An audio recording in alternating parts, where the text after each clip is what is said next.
Title: The Drowning Season.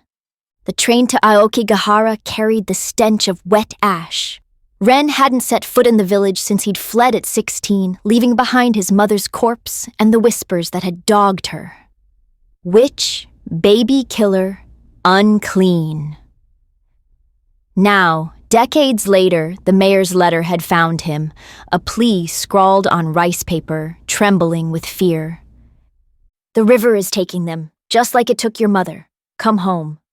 Ren stepped off the train into silence. The village square lay abandoned, shriveled persimmons rotting in the gutters. The river, once a ribbon of cobalt, churned black, its banks littered with tiny wooden sandals. The mayor's house smelled of camphor and decay. The man himself crouched by a charcoal brazier, his hands clawed with arthritis. "You look like her," he rasped. "Same eyes, same curse." "You said children were disappearing," Ren snapped. "Not ghosts." "They're not gone." The mayor gestured to a pile of photos. Each showed a child standing waist-deep in the river, their faces blurred. Ren froze at the last one, a girl in a yellow yukata, her features achingly familiar. His mother's eyes, his chin asterisk. "Your bastard," the mayor said flatly. "The midwives drowned her in the river after your mother died, to purify the bloodline." Ren's chest tightened. He'd never known. That night, he dreamt of the river. In the dream, his daughter, he knew her now, sat on the riverbed braiding eels into her hair. Around her floated other children, their bellies swollen with river stones. "They called us Mizuko," she whispered, voice bubbling. "Water children, but we never chose the water." Ren woke to the sound of weeping. Outside, the river had flooded the square, its currents dragging something pale and thrashing toward the depths. A boy, no older than 6. Ren plunged in. The water burned like liquid nitrogen, hands grasping his ankles. Not the boy's.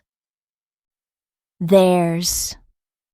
The village elders gathered at dawn, their faces gaunt. They confessed in shifts, as if sharing a disease. "We told the women it was stillbirths, told them the river demanded tribute to stay fertile. Your mother found the bones. We had to silence her."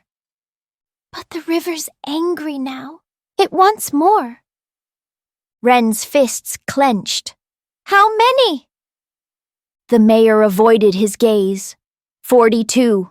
Over 30 years. The number carved through Ren like a gutting knife. 42 tiny lives traded for full harvests. For shame. The river answered at dusk. It rose in a wave of silt and bones, vomiting its dead onto the streets. The children walked, their skins sloughing off in algae-stained ribbons. They didn't scream, didn't speak. They simply pointed at the mayor, the elders, the midwives' descendants, before dragging them into the current. Ren's daughter stood apart, her yellow yukata pristine. "You didn't know," she said, tilting her head. "But you didn't ask." He fell to his knees. "Can I fix it?" She pressed a river-smoothed stone into his palm. "Give them a voice." Ren waded into the river. The stone clutched to his chest. The water filled his lungs, but he didn't fight it. As he sank, he etched names into the rock. Kiko, Haru, Aiko. Every child the village had stolen. The current ripped the stone away, and for a moment, the river stilled. The children surfaced one last time, their faces whole. His daughter smiled. "Rest now, father." At dawn, the river ran clear. The survivors found Ren's body washed ashore, his arms wrapped around a moss-covered stone etched with 43 names. The villagers buried him beside his mother, their graves facing the water. No more children vanished. But every autumn, when the persimmons rot, the river sings lullabies in a chorus of small, clear voices.